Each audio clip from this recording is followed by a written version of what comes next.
All right, let's go on the record. We're in the absence of the panel, the defendant's attorneys, and the state's attorneys are present. I want to remind members of the public of a few things. There are 2 signs outside. It does not appear that individuals are reading the signs, however, so I'm going to review the signs with you all now. Someone came in today with a ribbon showing support for the state, and there's a sign that clearly states outside, the public is prohibited from wearing attire that includes ribbons inside the courtroom demonstrating support for or against any party or group involved in any proceeding before this court. You are not to wear t-shirts, ribbons, hats, what have you. You will be escorted out of the courtroom because the signs are posted for your review outside the courtroom. If you violate those orders, you will be removed from the courtroom. Additionally, let me remind you about your cell phones today.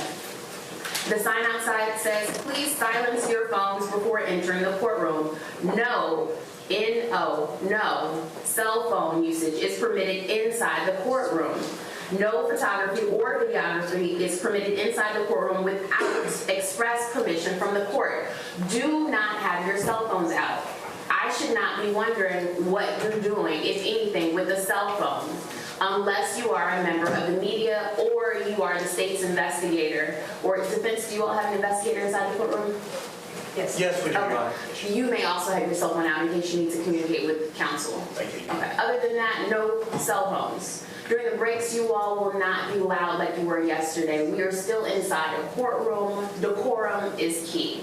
There are no drinks inside the courtroom. You are not in a movie theater. Yesterday, I saw a number of people come in with drinks. If you need to quench your thirst, you need to step outside of the courtroom. We are handling business inside the courtroom. There will be no beverages or food of any sort. From lunch yesterday, people brought in their bags. You will need to throw it away if you didn't have time enough to eat it, or go back downstairs and finish your food. Does everyone understand that? Thank you. Sheriff, let's get the panel.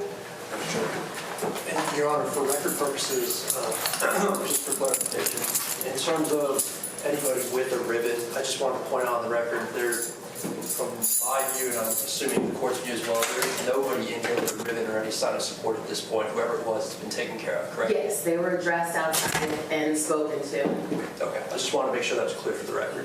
And then defense, there was an issue regarding number 21. We'll leave the exhibits the way they were numbered, with the exception of number 21. There will be no defense exhibit 21. That is correct, Your Honor. Thank you.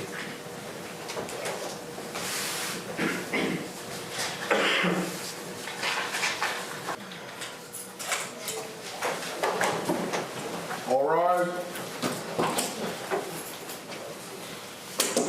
You may be seated. Let the record reflect that all 14 members of the panel, the defendant's attorneys, and the state's attorneys are present. Good morning, members of the panel. Good morning. It's my understanding that you all had a drill sergeant yesterday, and they forced you to go to bed at a certain hour, okay? It's my understanding that it was not Grant. However, if you need a break prior to the court taking one, just raise your white card, and we will take a break at that time. Okay, bathroom break, and it doesn't have to be all 14 of you all that need one. If one of you needs a break, just let me know and we will take a break. Do you all understand that? Yes. Okay, perfect. With that said, Mr. Mathews, please take the witness stand.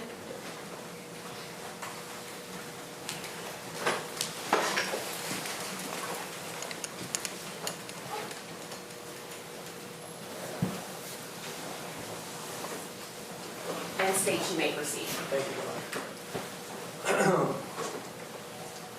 Mr. Mathews, let's start with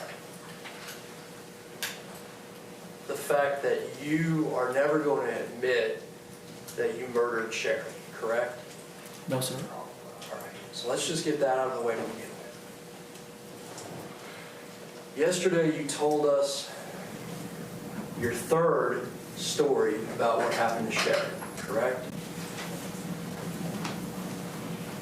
I need to explain that, sir. No, if there's something that needs to be explained, your attorney will do it on redirect. There's going to be some questions where I'll let you explain possibly, but if I ask you one that requires a yes or no, I expect you to answer with a yes or no. Do you understand that? Yes, sir. Yesterday was your third story, correct? No, sir. Well, let me ask you this. You've had 15 hours since you told that story. Do you have another story to tell the jury at this point? No, sir. So we're going to stick with what you said yesterday. That's where you're going to rest, right? That is correct, You're going sir. to settle on what you told us yesterday, correct? Yes, sir. After all the things you told us, that's what you're going with. Yesterday was finally the truth, correct? As much as I can recall, sir. As much as you can recall. That's interesting because yesterday you recalled quite a bit about your trip to India. Do you remember that? Yes, sir. You remembered your father negotiating the rate on the car, what color the car was, what type of cars were around, how many steps there were in buildings, the color of the blinds. You remembered all that, every single detail, right? That is correct, sir. But now you're telling us that yesterday, that's as much as you could recall about the day that you killed your daughter, correct? I need you to explain that again, sir. Correct? Please restate your question. All right.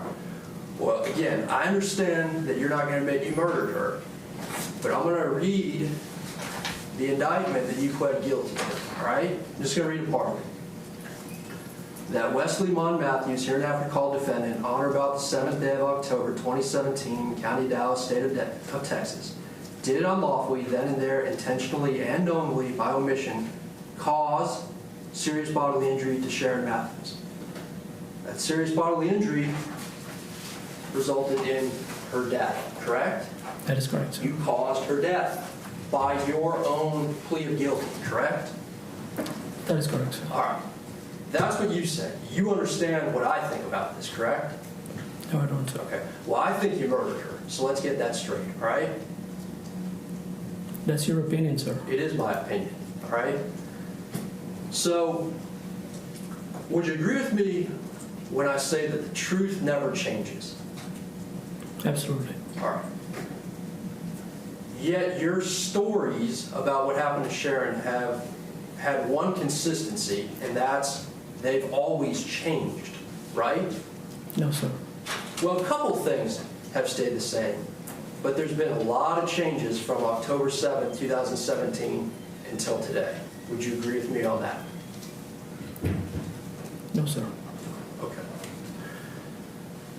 You keep referring to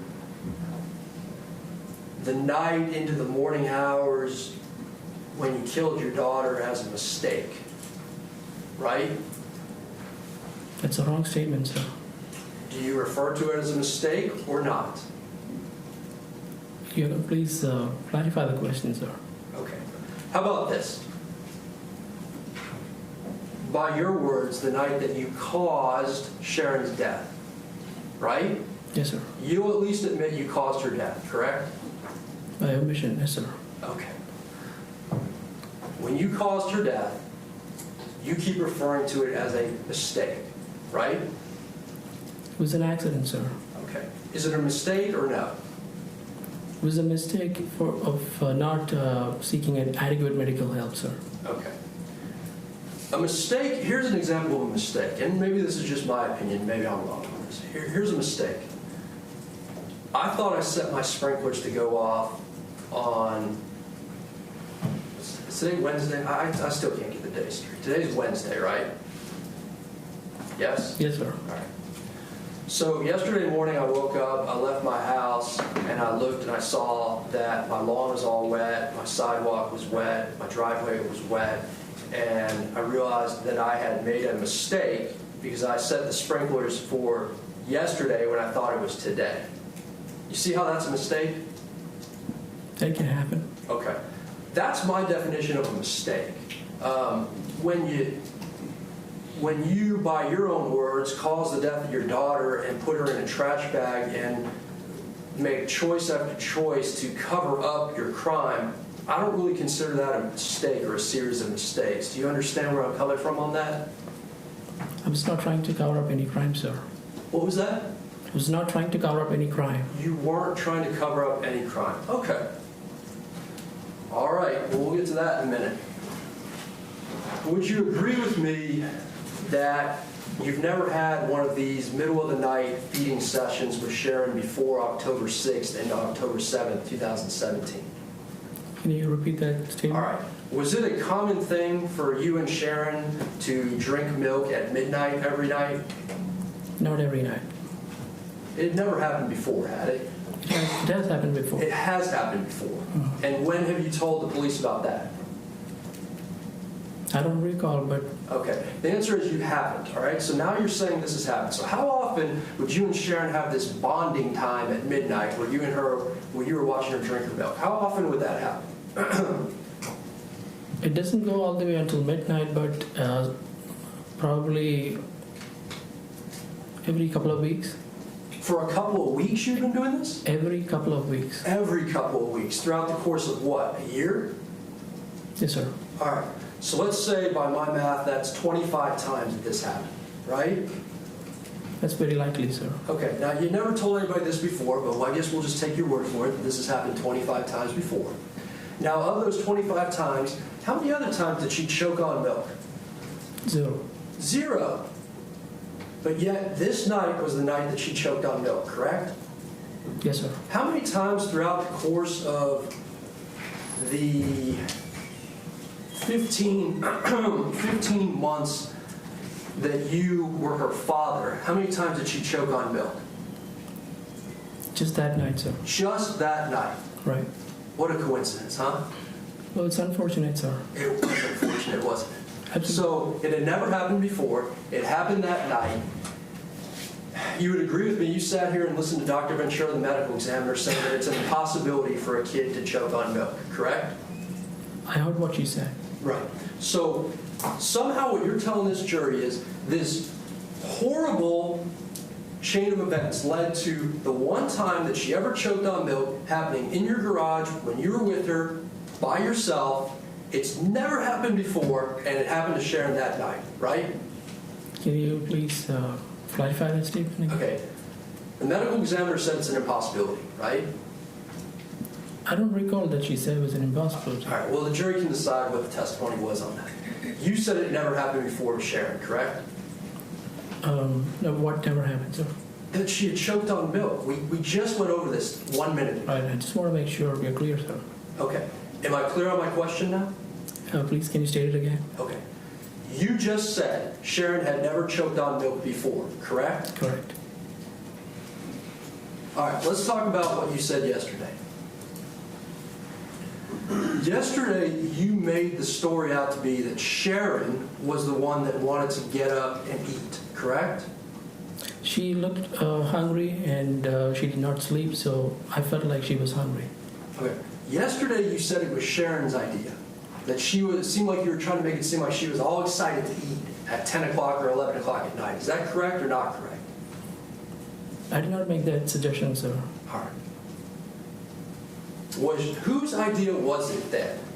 It was mine. It was your idea. Okay, well now we have a consistency because on October 7th you said it was your idea, on October 23rd it was your idea, and now we have a consistency because you're saying it was your idea, correct? That is correct. Because yesterday's story, you make it out like you guys are having this great time and she wants to eat and you're playing the piano and she's in the playroom and all this new information comes out, right? Because you never told the police that you were playing the piano, right?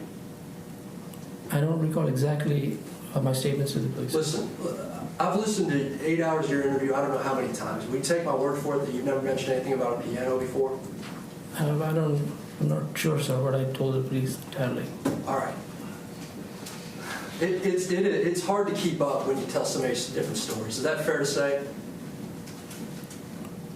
Can you repeat that again? It's hard. Truth stays the same, right? Right. Hard to keep up with a lie, though, right? Correct. All right. So yesterday you mentioned that you're playing the piano, which everybody's sleeping and you're playing the piano. That didn't wake anybody up? It's an electric piano. It's on the low volume, sir. Oh, an electric piano on low volume. All right. So you and Sharon are having a party. You're playing the piano. She's drinking her milk, right? She's drinking her milk. I'm inside the bedroom playing the electric piano, sir.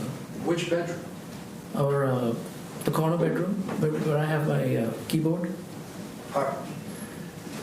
Yesterday, you also mentioned for the first time that you actually, so you take her out of bed, you had said that before, and you actually cleaned out the bottle for her, put nice fresh milk in there, made everything real nice for Sharon. You had never mentioned that before, had you? I'm not sure about that, sir. And I'm assuming you're not going to take my word for it that you'd never mentioned that before, correct? I'm not sure about that, sir. All right. Well, here's the thing. Yesterday, your story, would you agree with me on this? Your story seemed to paint this picture that it was a happy, fun-filled evening with piano playing, and she's in her spot, and you guys are having a bonding experience. Would you agree with me on that? Yes, sir. Okay. That's not how you made it seem in your October 7th and your October 23rd interview, was it? I was under a lot of pain and stress at that time, so I wasn't thinking clearly at that time. Okay, so you're not under any stress right now? I am, sir. All right. The tone of your story changed yesterday. Yes? I don't know how it changed. Well, because on October 7th, which that story was full of lies, because you never put her out by the tree or did any of those things, correct? And I was the first one to admit that. Well, congratulations. You were the first one to admit that after God knows how many people had been looking for Objection, your Your Honor, daughter be for 15 argumentative and days. badgering the witness, Your Honor. Sustained. Ask the jury to disregard, Your Honor. Members of the jury, the court's already given you your instructions regarding rulings on objection. State, next question. All right. Let me go back to what you said yesterday. You said that you were basically freaking out because you didn't know how much milk she had drank during that day, correct? That is correct, sir. And so it was important for you to make sure that she drank a full 8 ounces of milk, correct? 2 full 8 ounces of milk. Right. But here's my question to you.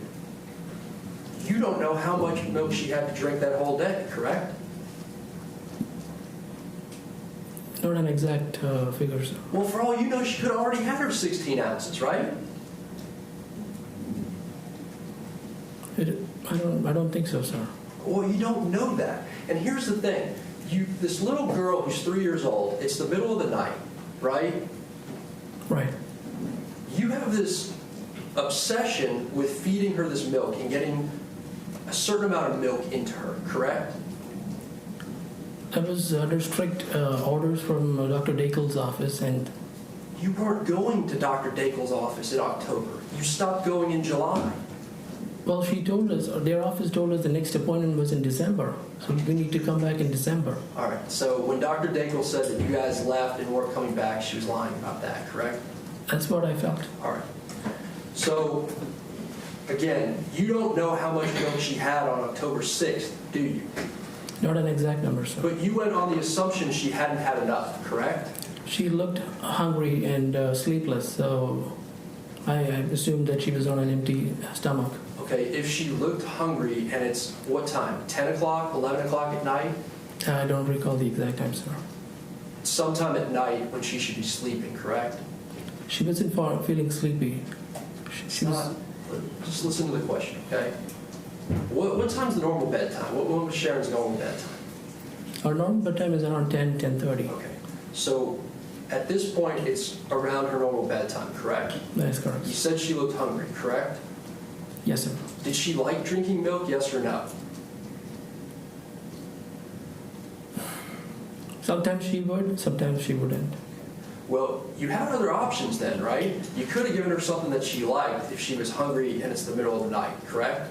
We were told she needs to get her full quart of milk. Anything extra is. That was from the clear instructions from Dr. Dakel's office. All right. You said that you took her from her spot in the house where she was drinking the milk initially to the garage, correct?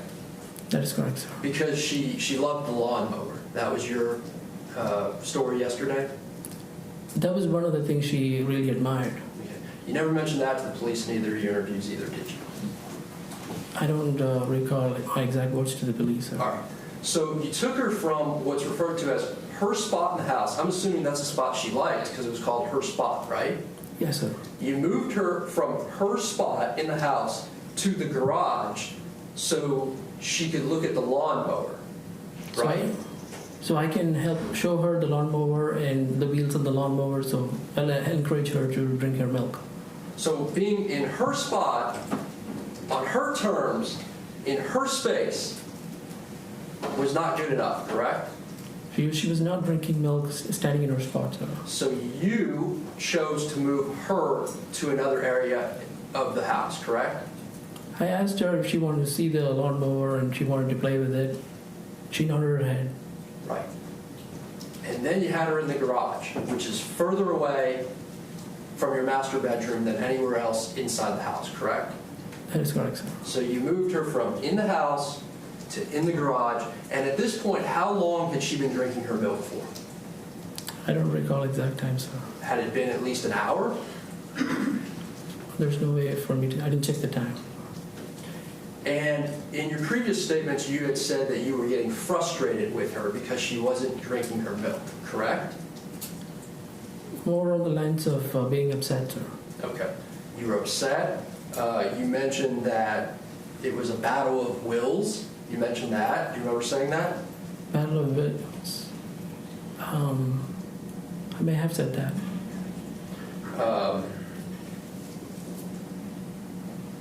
Yesterday, you said that you had pretty much fallen asleep in the garage, right? You kind of nodded off for a second. I nodded off. I don't know for how long. All right. Never mentioned that to the police, did you? I don't recall my exact voice to the police. All right. And when you woke up, you noticed that Sharon still hadn't finished her milk, correct? That is correct. So how long had this been going on for at this point? I don't know. I don't know no exact time, sir. All right. And so you got angry with her because she hadn't finished her milk, correct? I had just woken out of my sleep and I saw that she was not drinking her milk, so I yelled at her. Okay. When you yell at somebody, is it out of happiness or anger? It doesn't have to be out of anger all the time. All right. Well, we'll just say that you yelled at her. Yes, sir. Somehow your yelling at her caused her to then start choking on the milk that you said she wasn't even drinking at the time, correct? Well, she had her bottle and her straw in her mouth, and she had a little bit of milk in her mouth, so she tried to swallow it. She was startled, and she heard my yell, and the startling caused her to swallow and cry at the same time. Okay. So she had a little bit of milk in her mouth. You yelled at her, it startled her, and then the choking process started, correct? I don't know how much milk was there in her mouth. You just said she had a little bit of milk in her mouth. You said that 8 seconds ago. That was your word, sir. I said she had milk in her mouth. Okay. Boy, maybe I'm sleep deprived.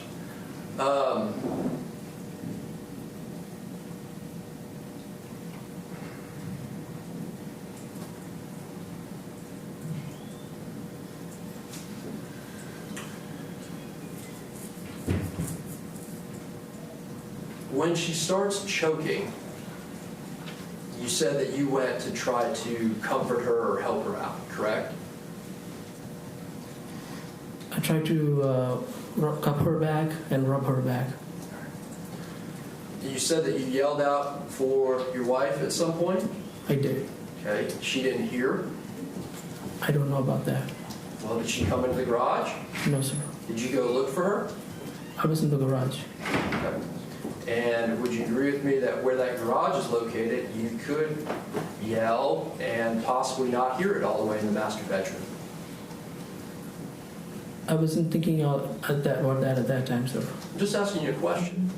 Would you agree with me that in the garage you could yell and all the way in the master bedroom somebody may not hear the yelling? May not. Okay. Well, what happened in this case? Did Sini hear it or not? I don't know for sure, sir. Did she come running in the garage, yes or no? No, sir. What were you yelling to her? I was calling out for her. Mama, Mama, I was calling. All right. And again, let me ask you this. This is going to be a choice that you have here. If you were in the house at Sharon's spot versus in the garage, which place would be easier to hear yelling from? Sharon's spot. But you took her from Sharon's spot in the garage, correct? Yes, sir. You said that you started trying to perform CPR on her yesterday, correct? Yes, sir. It's the first time we've heard about this, is that correct? You said you listened to all the audio, so I'm supposing you should have heard that before. Are you telling me that you told the police that you performed CPR on Sharon before? I do recall stating You that. do recall that? Yes, sir. Where did you learn how to perform CPR? I've taken CPR classes, sir. And so you're trying to perform CPR, and where's your cell phone at this time? Cell phone was, I had to look for it, and I found it later in the play area. Well, you said yesterday that you had given Sharon the cell phone when you started going towards the garage. Do you remember that? Not towards the garage. When we got out of the master bedroom, she had the cell phone in her hand, and she took that and she went to the play area. So she was on at the play area and then just left it there, and you didn't take your cell phone with you when you went in the garage?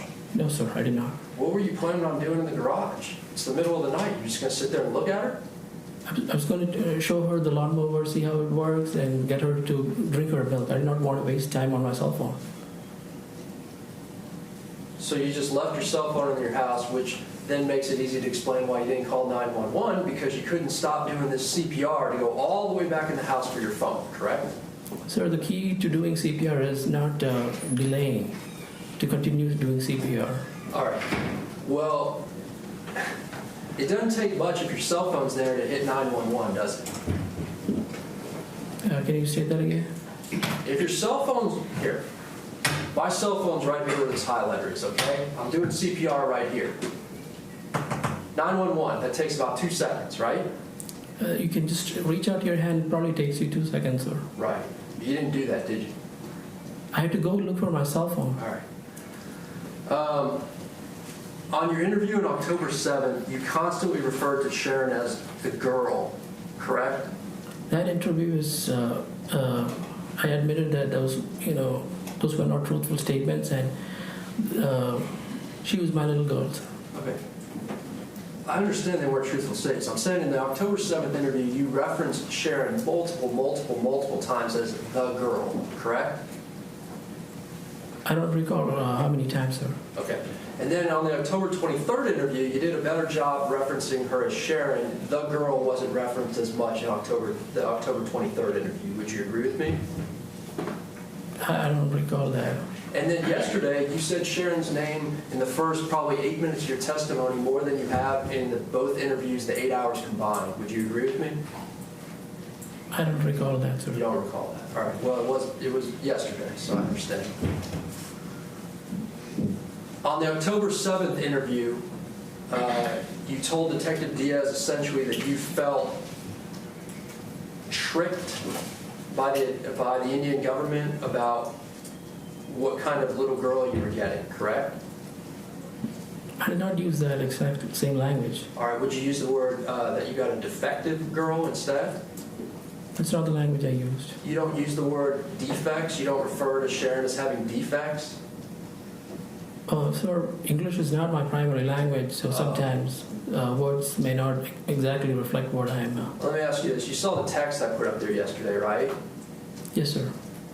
When you said, I hope, or I wonder if she'll have any more defects, right? Yes, sir. Those are your words, right? I don't recall that, but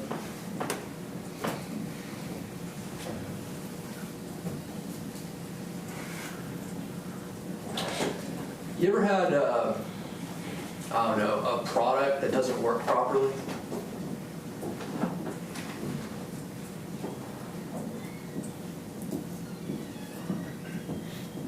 I don't really think so. All right, you ever heard the phrase a defective product? Like you get something, whatever it is, and it just doesn't work right? Yes, sir. Right? And so sometimes you try to return it, and they might say, oh, well, we don't accept returns or something like that. You ever heard of people doing that? Yes, sir. So what do you do at that point? If it doesn't work and the store won't take a return? Can you state that again? All right. Well, I'll just give you the answer. You throw it away, right? If something's defective and you can't return it, you throw it away, right? You throw it in the trash. If it's a piece of object. Right. Right? Can you state that again? I'll move on. On your, one thing you didn't mention yesterday that you had mentioned before is Sharon vomiting, right? Did Sharon vomit throughout the day on October 6th? Yes, she did. All right. She vomited at some point where it was just all over her clothes, correct? In the morning, yes, sir. In the morning? Yes, sir. Did she ever vomited like that before? Yes. Was it your custom then to throw away those clothes? The clothes are tight-fitting, and she has outgrown the clothes, and there's no need to wash it and keep it again. So, on your October 23rd interview, you said, speaking about Sharon, if she had just finished her milk, it would look good on everyone. Do you remember saying that? I don't recall that. It might have actually been on your October 2nd interview, but you said that exact phrase. If she had just finished her milk, it would look good on everyone. Do you remember? You don't remember we played that in court yesterday? I don't recall that, sir.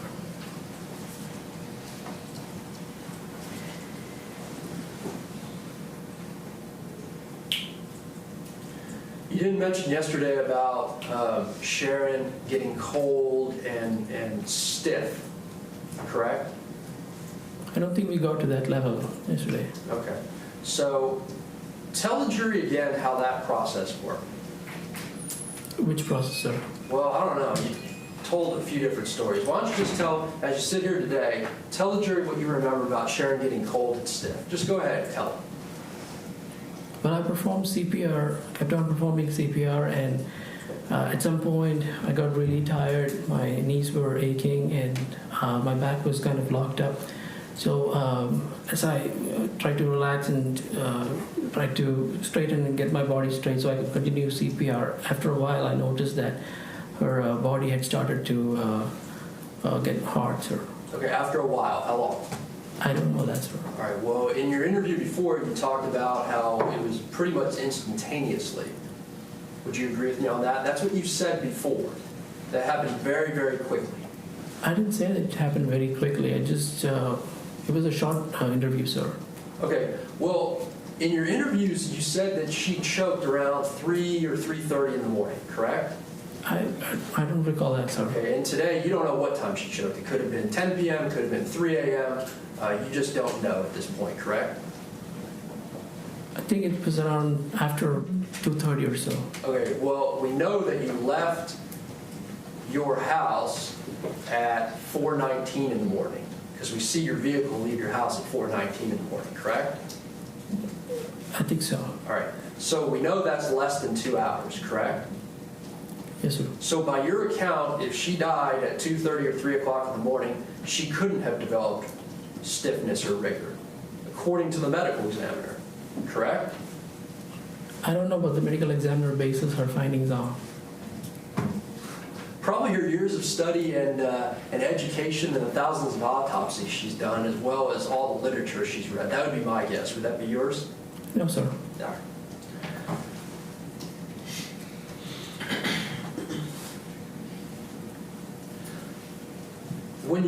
When you brought Sharon over from India in July of 2016, she was doing well for the first couple of months, correct? That is correct, sir. She was eating well, right? Yes, sir. She was gaining weight. That is correct, She sir. didn't have any broken bones, correct? She came in July, and August, September was the elbow.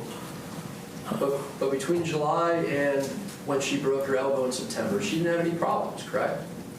Nothing that we saw. Right. Then all of a sudden something changed, correct? Can you restate that? Well, because by your account, she started not wanting to eat and having difficulties sometime in the fall of 2016, correct? No, sir. Well, when did she start having problems not eating and get to the point where her weight was dropping so dramatically? When did that happen? Her weight wasn't dropping dramatically, and this process started when, after Dr. Dakel's clinic told us that we need to enhance her intake of milk, double the intake of milk. When did she start having problems eating? I wouldn't call it problems eating. It's just certain food she liked, certain food she wouldn't like. She would pocket certain foods. When? I don't know exactly, sir. Okay, well, if in the medical records, the history that you and your wife gave was sometime in the fall of 2016, would you agree or disagree with what you told doctors?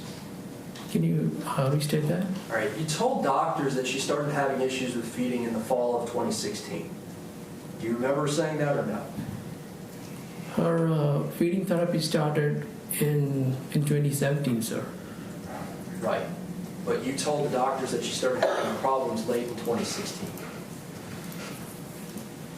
I don't recall that, sir. All right. Here's the deal. For a couple months at least, if not longer, she was eating just fine, correct? She was gaining weight. All right. Then all of a sudden, she starts having these problems, correct? It's not all of a sudden, but yes, gradually it did. All right.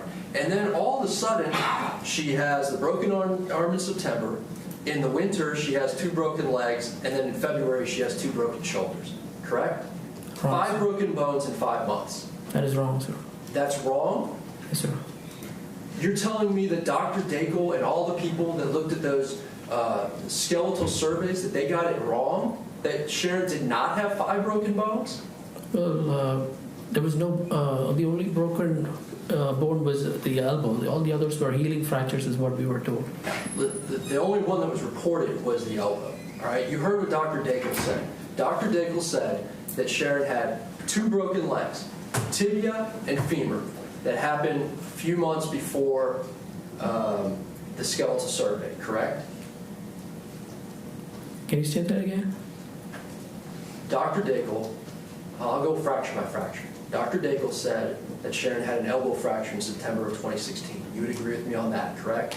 It was not an elbow fracture. What was it? I think they said it was a broken, there's a term that they used. Okay. The edge Somewhere of on the the elbow. arm. The edge of the elbow. All right. So she had a broken arm in September of 2016, correct? An elbow injury is what they called. All right.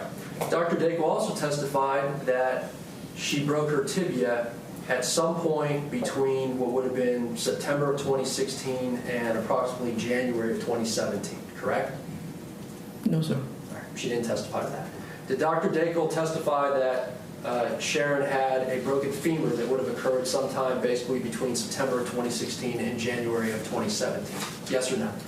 Dr. Daigle did not state anything about a broken femur. Okay. You have sat here and watched this entire trial, correct? Yes, sir. All right. So if the jury remembers something differently, that Dr. Daigle testified that Sharon had a broken femur at some point between September of 2016 and January of 2017, that's for them to remember, correct? She clearly stated those were healing fractures. Okay. Yes, they were healing fractures, but the fracture occurred between September of 2016 and January of 2017, correct? I don't know that, sir. You were her father during those times, correct? Yes, sir. It was under your watch that she had a broken arm, correct? Elbow injury, sir. Broken, whatever you want to call it. She had an arm injury, correct? Yes, sir. Under your watch. Yes, sir.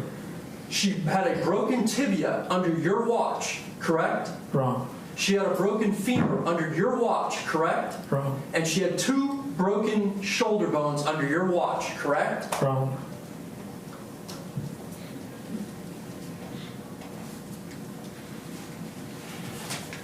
When your wife and Sharon were at the hospital tending to the broken shoulders that you say don't even exist,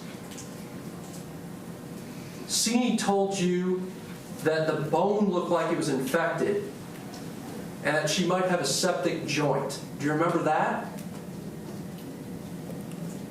Again, you're referring to broken shoulders. May I approach and grab an exhibit, Your Honor? You may. And may I approach the witness with that exhibit? You may.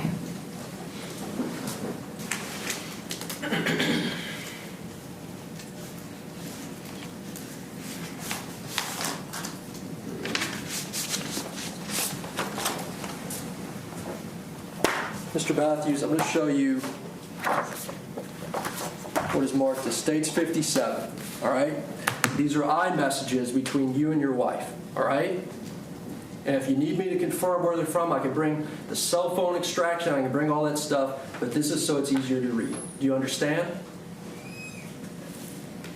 This is an image. I cannot verify if this is accurate or not. All right. Let's say, you going to take my word this is accurate or no? Yes or no? I cannot verify this. I mean, I did.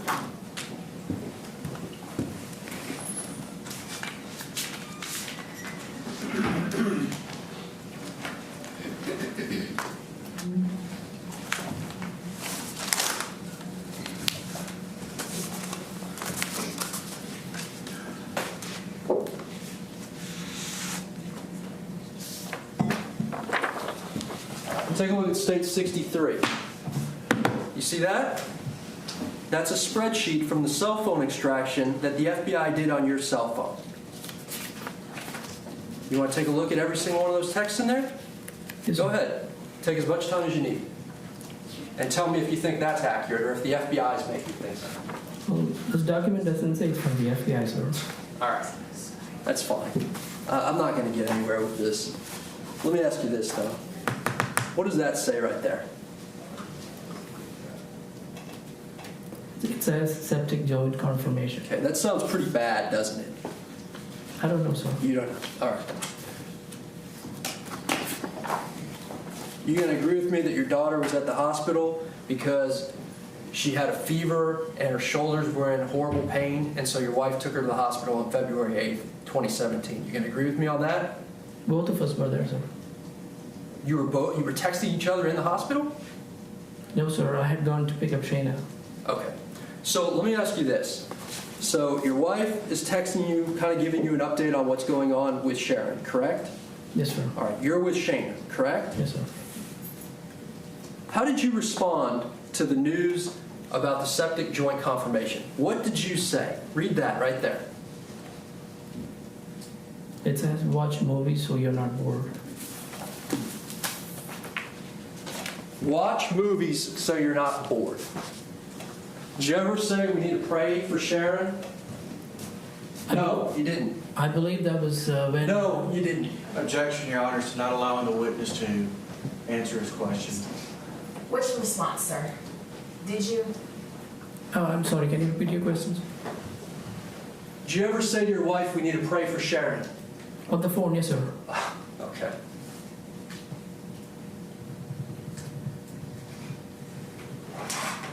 Shayna slept with you and your wife in the bed, correct? Yes, sir. Sharon slept separate, correct? Next to me in the crib. All right.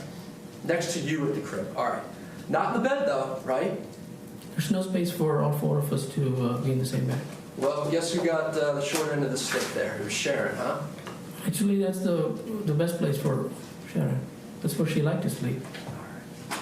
Well, she's not here to answer for that, is she? Unfortunately, she's not. The letters that you wrote from jail, you didn't mention your daughter one time, did you? That is wrong, sir.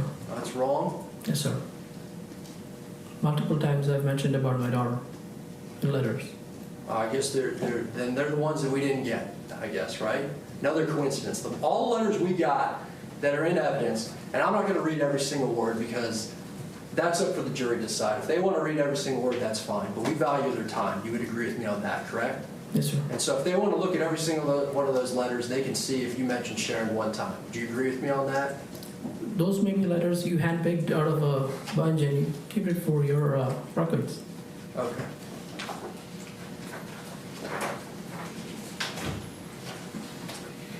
Let me ask you this. Who is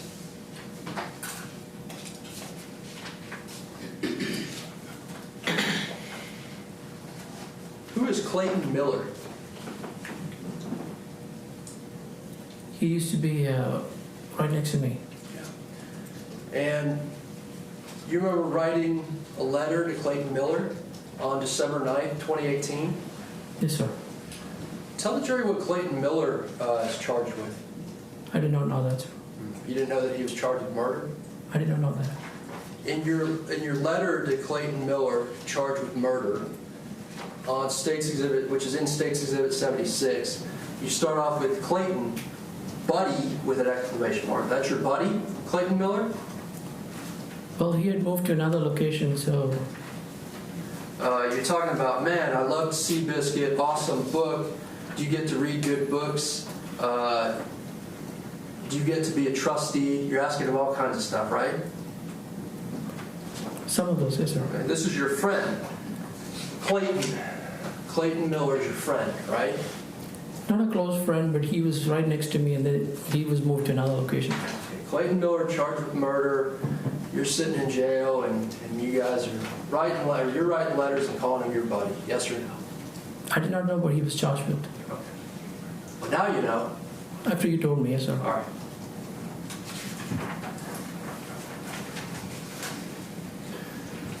When you talked to your brother after Sharon had died and nobody knew it, what did you tell him? I don't recall that, sir. You don't recall talking to your brother? Because he came up here yesterday and said that he really didn't ever look for Sharon, just kind of did a cursory look. You heard his testimony, right? I heard what he said, sir. All right. So there's only one of two things that means. It means one, either he didn't really care much about Sharon, or two, he knew she was dead. Would you agree with me on that? No, not on both. What was that? On both your statements, I don't agree with that. You don't agree with that. You didn't ever tell your brother that Sharon was dead? Never told him. Did your brother care for Sharon? Absolutely. So if he cared for Sharon, and he thought she was alive, wouldn't you agree with me that he would have been out there looking for her, actively looking for her? I believe he did that. Well, that's not what he testified to. But, hypothetically, if you had told your brother what you had done to Sharon, there would be no need for him to go look for her, correct? Hypothetically. Can you restate that? All right, well, let me ask you this. You came up here and went looking for a lawyer for you, right? He helped me look for a lawyer, sir. Right. It's kind of interesting because at the time, you were just a grieving father whose daughter disappeared, right? I was also charged at that time, sir. Okay. And his priority was finding you a lawyer. He had a lot of priorities.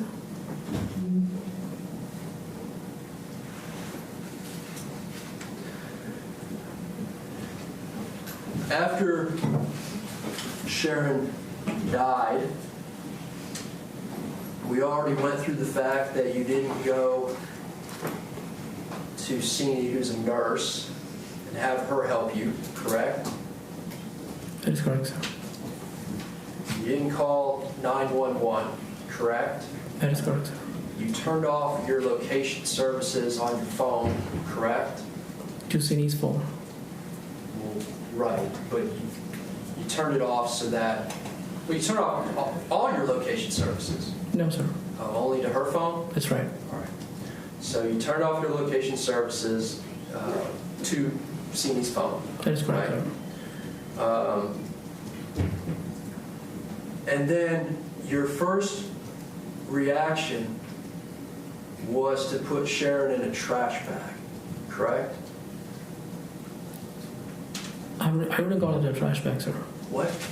I would not call that a trash bag. What would you call it? It was a blue bag.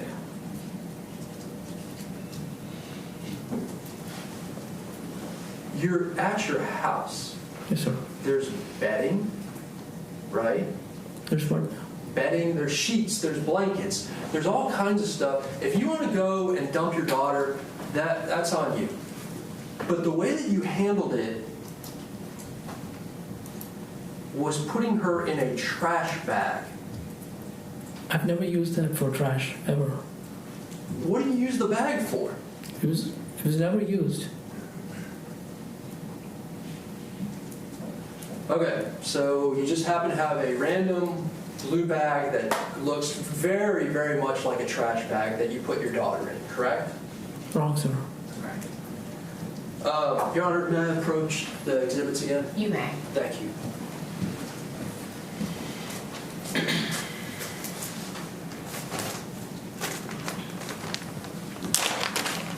May I approach the witness? You may. Mr. Mathews, this is stage 68. Is this the exact type of bag that you put Sharon in? Yes, sir. What do you call this? It's a blue bag. This is a blue bag. Yes, sir. What do you put in this blue bag?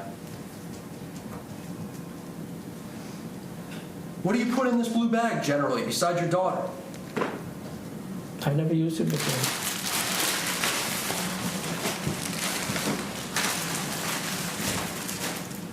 You put her in the trash bag, and then you decide, well, I've got all this other trash laying around, may as well do a trash run, right? No, sir. Because you said you took the cardboard and all the other trash in your garage and put it in your SUV, correct? That's not what I said, sir. What'd you say? Just the cardboard crates.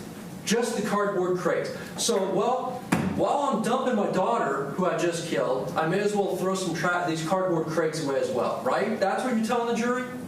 Wrong, sir. Why'd you put cardboard crates in there? I wanted to drive around and see where I can place my child's body in a safe place. So you put her in the trash bag, you put her in the back of your SUV with other trash, correct? Can you repeat that statement, sir? No, I'm not going to repeat that statement. You drive around, you eventually decide the safest place is to put her in a culvert, correct? I wanted to be with her in a cardboard. You wanted to be with her in the culvert? Yes, sir. How long did you hang out at the culvert with your daughter? I don't know exactly, but I was there with my daughter for some time. How long? I didn't have a watch with me, and there's no way for me to say exactly how long. Well, this is new information we haven't heard before either, that you were hanging out with your daughter in the culvert, right? I stated that yesterday. I'm sorry, you're right. You did state that yesterday. So that was the first time we heard that. So you stayed in the culvert. Didn't you say yesterday you stayed in the culvert because you were waiting for snakes to come and bite you? It was dark inside the culvert, so I eagerly went in so that some snake would be there, and my life would end right there. Okay. But there just weren't any snakes around to kill you at that point, huh? Unfortunately, no, sir. So after a while, at what point do you decide these snakes aren't going to come and kill me, I'm going to go back home? When does that happen? After some time. After some time. All right, well, we know you left your house at 4:19, you got back at 4:53, so we're talking about 34 minutes, correct? I don't know, sir. All right. So you couldn't have spent, even by your own words, as you're sitting in the culvert or laying in the culvert with your daughter who you just killed, you couldn't have been in there more than a few minutes. Is that fair to say? That's a wrong statement, sir. All right. Well, how long were you in the culvert for? 6 hours? I don't know, sir. All right. At some point, you realize the snakes aren't going to come and kill me, right? Right? Sir. So you go back home and you decide to do some laundry at that point, right? I wanted to clean my clothes. You want to clean your clothes, yeah, because you want to cover up what you've done, correct? I did not want Cindy to see me in my dirty clothes. All right. So snakes don't come and kill you. You decide, well, may as well go home and start covering up a little bit more by putting my clothes in the laundry, correct? I did not want Cindy to see dirty clothes and ask me where I was or what the heck I was doing. Okay, some people might call that covering up your crime. Could you see how somebody might say that? No, sir. All right. Did you change the sheets on Sharon's crib at any point? Can you repeat that? You got back home around, let's say, 5 o'clock in the morning after the snakes didn't get you, right? Probably around that time. All right. And you waited about 3 hours and 8 minutes to call the police, correct? Probably. All right. During those 3 hours or so, did you change Sharon's sheets? Yes or no? I don't recall that, sir. Because looking at the sheets on the photographs, they look pretty crisp. Would you agree with me on that? What time were those photographs taken? the jury can decide what they want with the sheets. You don't remember, or you didn't change the sheets? It's possible the photograph is taken much later. All I'm asking you is, did you change the sheets, did you not change the sheets, or do you not remember? There's 3 choices, take one. I don't recall. And then the clothes that Sharon had vomited in before, you said that those were put in the trash sometime earlier in the day, correct? Can you restate that? The photograph states 39 and 40. Did you see the photographs of the trash bag and then the clothes with a ton of vomit on them? Do you need me to show them to you? Yes, sir. All right. May I approach? You may.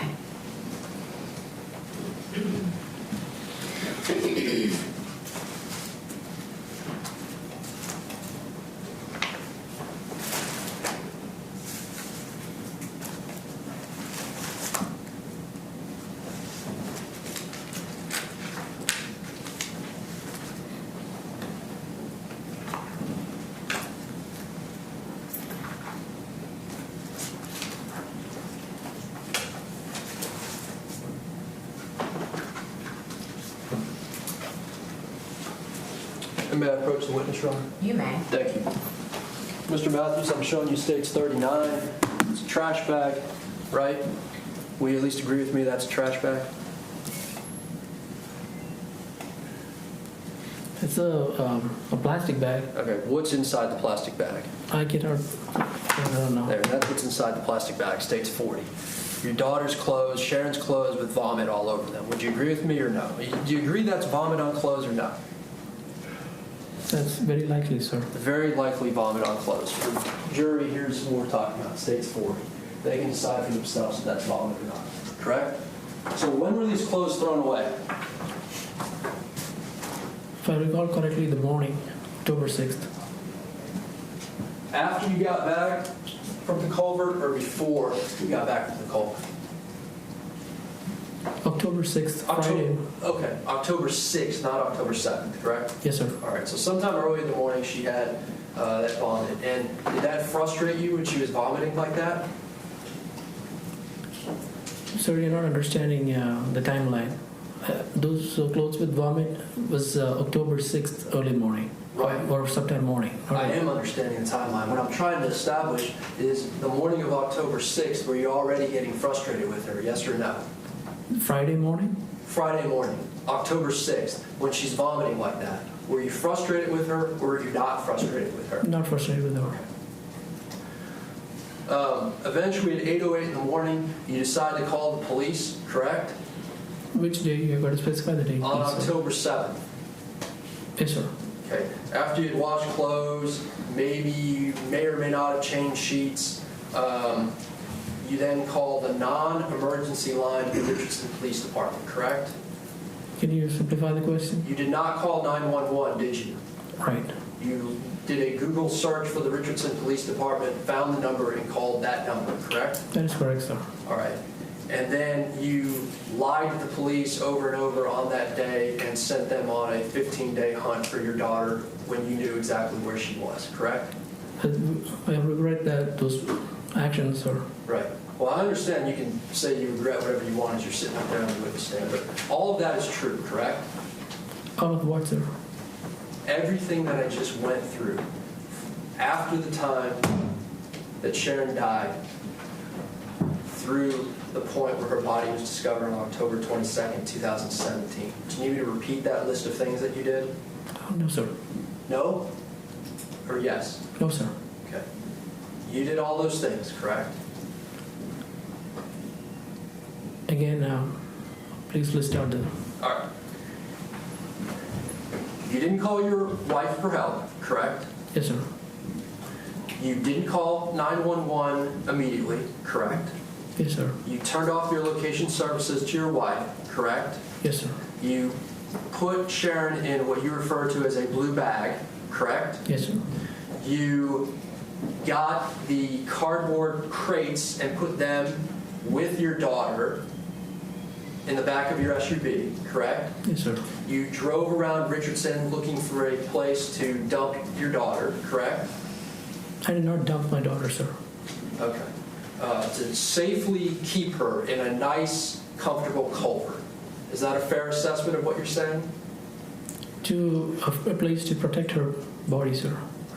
A place to protect her body would have been to call the police.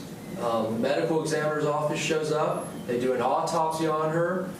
They're done with the autopsy, and then you can have a funeral, put her in a coffin, and bury her. That's usually how that works, right? That should have been the way I should have done, sir. Yeah, but you chose a culvert, right? Unfortunately, I regret that decision, sir. All right. So let's keep going, all right? Are you with me so far on this? All the things that you've done? Yes, sir. All right. You placed her body in the culvert in a nice, safe spot, correct?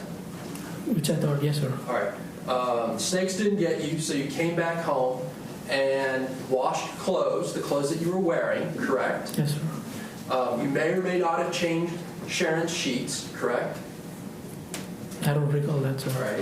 All right. You waited another 3 hours to then call not 911, but just the regular Richardson police number, correct? That is correct, sir. And then you lied to police over and over and had them spend 15 days looking for Sharon, correct? Regrettably, yes, sir. To the point where by the time they found her, she was so badly decomposed that they couldn't even perform a proper autopsy, correct? That's very unfortunate, sir. All right. So let me ask you this. Take yourself out of the situation. Just be Wesley Mathews, citizen of Dallas County, right? Or just a human being. All those things that I mentioned, all right? You know those things. Plus you know that the person who did all those things was alone with their daughter at the time of their death. You get what I'm saying? So, person, whoever, Joe Smith, okay? You hear a story. Joe Smith is alone with his daughter. She dies. Joe Smith does all the things that you did, okay? Afterwards. Are you with me? Yes, sir. Okay, I'm going to give you two choices. Does it sound like Joe Smith murdered his daughter, or it was a terrible accident? It was a tragic accident, sir. Okay. Yesterday, I think you ended by saying, I wrote it down, I might not be completely accurate, but see if this sounds correct. You said something along the lines of, it's not fair that your heart beats while Sharon's does not, correct? Yes, sir. That's not fair? That was my my complaint to God. Okay. Well, let me ask you this. How about you just sign up for a life sentence right now, we all go home, and you make things as fair as they can be. You want to do that? You want to say that you'll take a life sentence and we can all go home? I leave that to the jury to decide. Because words are cheap, aren't they? No, sir. No, because when push comes to shove, and I just gave you the opportunity to say, you know what, we're going to make this fair, I'm going to spend the rest of my life in prison. You said, I'm going to leave that up to the jury, right? You're going to force them to do that to you, aren't you? Because I believe the jury will have time to have listened to everything. Yeah. You're going to put them in that situation, right? You're not going to take that life sentence, are you? If that's what the jury wants to give me, I'm more than happy to take it. And they shouldn't feel bad for a second if that's what they do, should they? Because you put them in that position.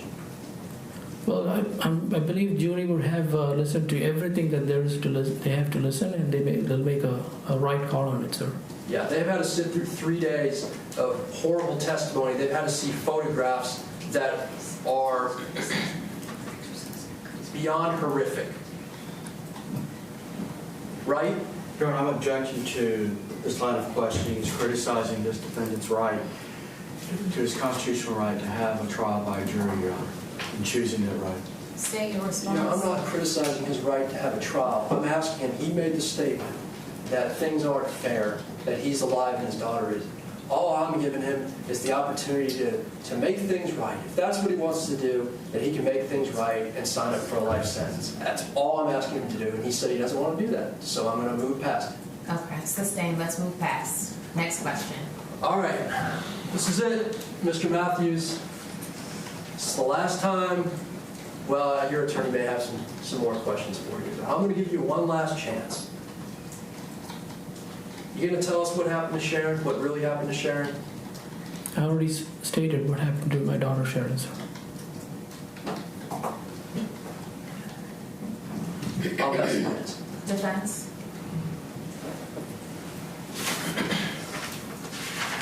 Mr. Mathews, would it be fair to say you're nervous, scared? Yes, sir. Would it be fair to say you're someone who pretty much doesn't show a lot of emotion? I weep in the sight of God, sir. Would it be fair to say that your inactions led to the death of your daughter? My failure, yes, sir. Would it be fair to say that you were under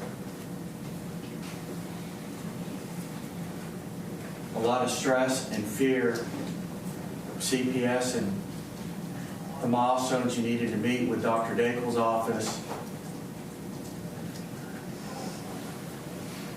that you were afraid to report this to 911, you were afraid to tell your wife about it, you were just in fear? That is correct, sir.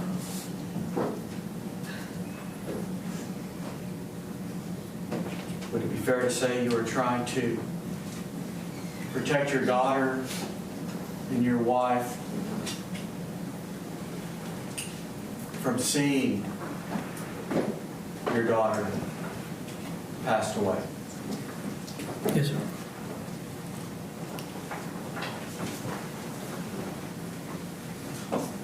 Would it be fair to say that when you were in India and you saw baby Sharon with how she was, that you readily accepted her, knowing that there were going to be a lot of things you and your wife would have to do to help Sharon? Yes, sir. Would it be fair to say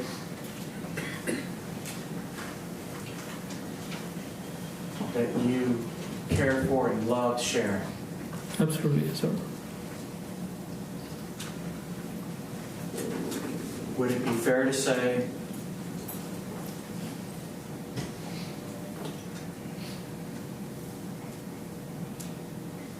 that you're going to have to live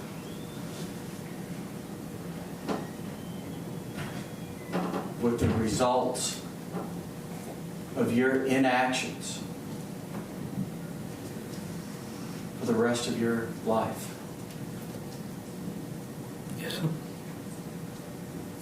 Would it be fair to say that there's not a moment that goes by that you don't think of Sharon? Yes, sir.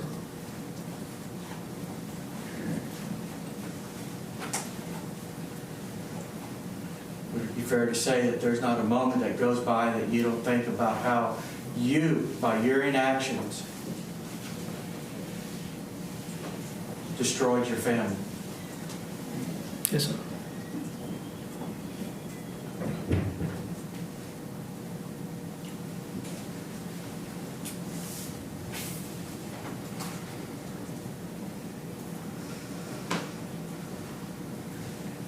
Can I have a moment, Joe? You may.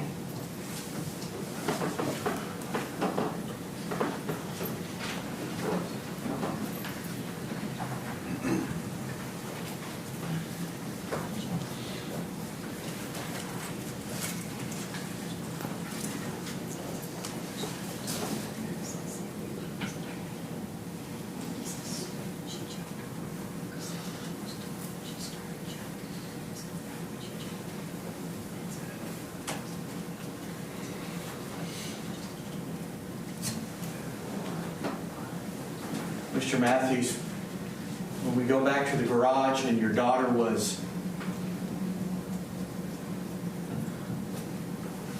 started to choke, cry, cough, would it it be fair to say you don't know which of any of those events led to her death? That is correct, sir. But she did die under your watch, as has been mentioned. That is correct, sir. And you failed her, you failed your family and your wife by not doing what you should have done, by calling 911 or picking her up and running into your bedroom and kicking open that door and screaming for help. How do you feel about that?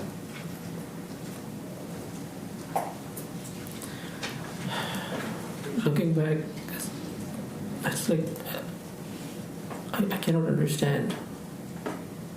I cannot understand how I was driven by fear and paranoia. I should have just done either wake up my wife or call 911. I should have just done that, but at that point, I could not do it.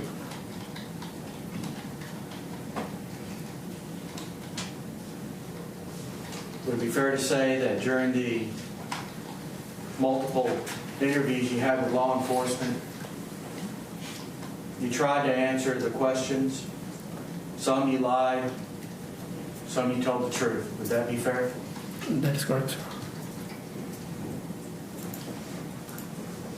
But you never seized the opportunity to tell them everything on those two occasions. Isn't that true? Can you repeat the question, sir? Would it be fair to say you did not go over every single detail on October 7th or October 23rd when you met with law enforcement? That is correct, sir. Basically, those interviews speak for themselves. Wouldn't that be fair? I think What so. you said is what you said. That is correct, sir. But in both instances, it's not the whole story, is it? That is correct, sir.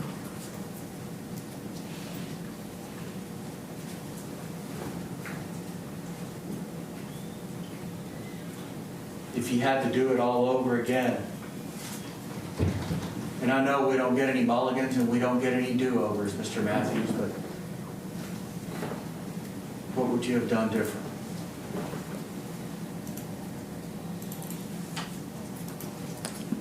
So we live in an uncertain world. We do not know what happens the next Yeah, I'm second. going to object to this narrative. Sustained. Question and answer format, please. Mr. Matt, may I repeat the question, Your Honor? You may.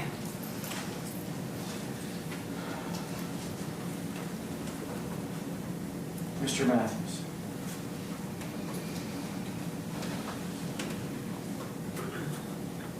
what would you have done different? Objection, Your Honor. Asked and answered. Your Honor, you wouldn't allow them to answer the question, so We went through this yesterday, you all. Objection, Objection. sit down. Response, sit down, wait on my response, and then I'll direct the witness, okay? So I'll allow it, overruled, and then you need to move on. thank you, Your Honor. May I? You may. You can answer the question, Mr. Mathews. What would you have done different? See, to perform CPR is the right step. At some point, if there's somebody around, then we can tell the person to go seek for help. But in a situation, in a spot where, like I was by myself, a very difficult decision would have to be made to, after certain cycles of CPR, a decision needs to be made to go seek help. Go seek help. If you keep on persisting with CPR like I did, I ended up tiring myself and not being able to do the right step. I believe after maybe 5 or 6 or 10 cycles of CPR and rescue breaths, take it a point to go seek help. Make it a point to seek help as much as you can from somebody or from the phone. Next question, counsel. Thank you, Your Honor. How about not lying to law enforcement? Absolutely, sir. I regret that. I'll pass the witness, Your Honor. State. just one thing, Mr. Matthews, when someone has lied over and over and over, how can you ever tell when they're telling the truth? Can you clarify your question, sir? Yeah. When someone has lied over and over and over, how can you ever tell when they're telling the truth? If a person keeps lying over and over and over and over again, then it's very hard. Nothing further. Defense? Nothing further, Your Honor. All right. Mr. Matthews, please take a seat back at counsel's table.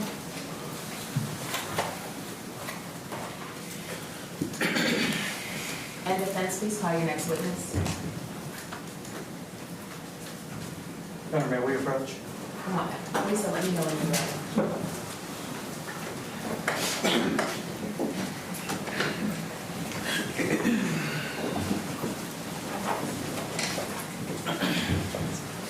I'm ready, Judge.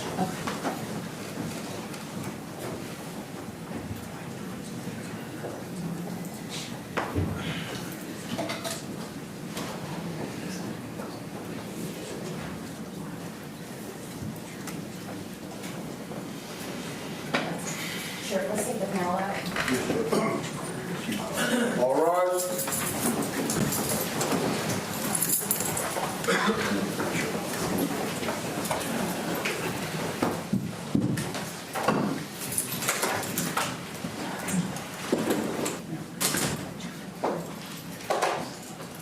All right, we're in the absence of the panel, the defendant, his attorney, and the state's attorneys are present. Defense? Your Honor, may it please the court, I wanted to put something on the record with my client, Mr. Matthews. Please stand. You may proceed. Thank you, Your Honor. Mr. Matthews, we're at the close of our case in chief. I know there were some additional witnesses that you wanted to call, but after having our discussions, et cetera, it is our intention to rest at this point in time and not call any further witnesses on your behalf. Are you in a concurrence with that? Do you agree? Yes, sir. Your Honor, then with that, we will be resting. And okay. Then, Your Honor, I don't know if this would be the appropriate time that you would want us to take a bill on an issue when the state presented those objectionable, grotesque photos, that there were some weeping jurors, and I just wanted the record to reflect that there were weeping jurors when they saw this, and tissues had to be given to those jurors to comfort them. I just wanted the record to reflect that. The record will reflect that. Thank you. Your Honor, may I make a record You may. that there were weeping jurors when the defendant was testifying as well? The record will reflect that as well. Anything else? But no tissues were passed out. So the tissues are actually sitting at the corner. Some of them yesterday used their clothing to wipe tears. So today, whether they use their clothing or actually reach for a tissue or already had a tissue in their hand, I'm gonna just let the record do what it does on that, because in the moment, no one said anything, and that's actually not what a bill of exceptions is, and the bill comes after the close of evidence, so we'll move past it. Okay. Thank you, Your Honor. You're welcome. All right, with that said, my staff attorney is going back over the charge, and as soon as I have a final copy from my staff attorney, then we will have an official charge conference. If there is any language that you all want, I am not your secretary, so you actually have to have it in a Microsoft Word format for me so that I can copy and paste it. And that's obviously up to you. The charge conference can last as long as you think it needs to, as long as we address whatever objections you have or additions that you're requesting. So I'll give you this time, whatever you think the record reflected and you think should appear in the charge, you need to work on that now. I did give you all instructions beforehand to have a copy of the charge to the court before. Obviously, trial is fluid, and so things could change. You may want things in the charge now that you didn't think applied beforehand. So I'll give you this time to work on that. And make sure that Lisa has your cell phone numbers. You know, I assume you don't have to work on another floor on this project unless you need a printer. Counsel, let me know if you need to print something, and I'll make my staff available to assist you with that. All right, let's go off the record.